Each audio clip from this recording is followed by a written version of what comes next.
Bismillahirrahmanirrahim. Assalamualaikum warahmatullahi wabarakatuh, teman-teman. Selamat datang kembali di channel YouTube saya, Bebek Daging, teman-teman. Ini kurang lebih umur 16 minggu, terpantau alhamdulillah sehat, dan pertumbuhan bobot badan sudah merata, teman-teman.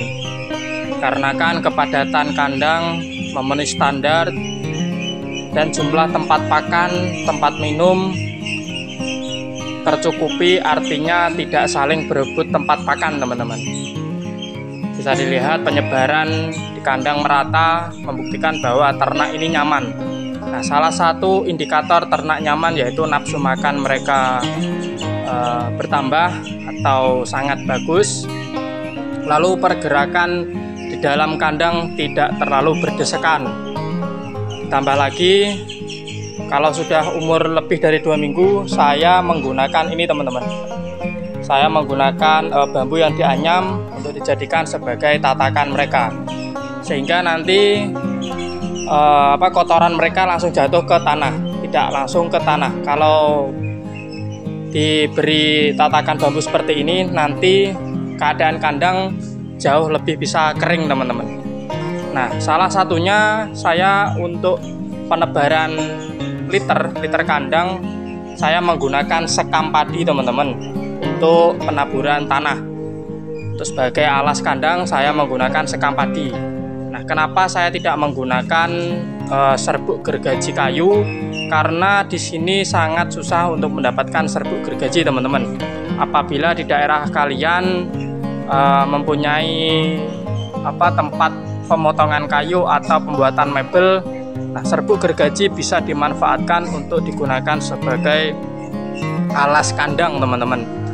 Nah, jadi tidak terpaku bahwa alas kandang ini selalu menggunakan sekam padi. Nah, saya menggunakan sekam padi karena di sini sangat mudah untuk mendapatkan sekam padi. Karena di sini banyak tempat penggilingan padi dan sekam padi ini biasanya hanya dibuang, teman-teman.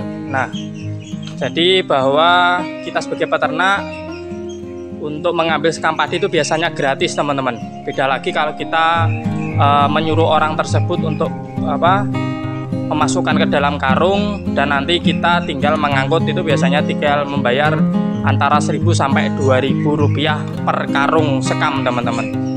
Nah, jadi tinggal masing-masing peternak apabila ingin sedikit ribet tapi gratis, ya silahkan mengambil sendiri di tempat penggilingan, atau kalau tidak mau ribet bisa langsung pasrah ke tempat atau pemilik penggilingan padi untuk meminta tolong dimasukkan ke dalam karung, nanti kita tinggal membawa pulang. Nah, untuk segi positif kalau kita menggunakan sekam padi, yang kedua adalah tidak berdebu, teman-teman. Sehingga kalau kita menggunakan gergajian kayu itu biasanya sedikit berdebu, tapi keuntungan yang kedua kalau menggunakan serbuk gergaji adalah alas kandang menjadi empuk. Dikarenakan serbuk gergaji itu sifatnya lembut, teman-teman. Kalau alas menggunakan sekam itu biasanya sedikit keras, karena ini adalah kulit padi. Beda kalau dengan serbuk gergaji. Serbuk gergaji itu sedikit lebih empuk, teman-teman. Dan untuk penyerapan kotoran dan air, saya lebih suka menggunakan serbuk gergaji daripada sekam padi. Karena tadi sifatnya serbuk mudah untuk menyerap air dan kotoran, sehingga nanti kotoran dan serbuk gergaji itu bisa langsung menyatu, teman-teman.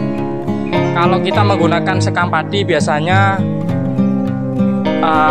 sedikit lebih becek, teman-teman, daripada kita menggunakan serbuk gergaji. Tapi itu alasan masing-masing peternak mau menggunakan sekam padi atau serbuk gergaji, itu bebas, teman-teman.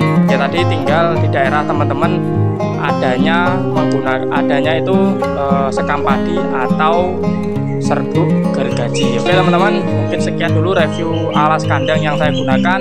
Cukup sekian video kali ini. Apabila kalian suka silahkan like, dan apabila ada pertanyaan silahkan bertanya di kolom komentar. Terima kasih. Assalamualaikum warahmatullahi wabarakatuh.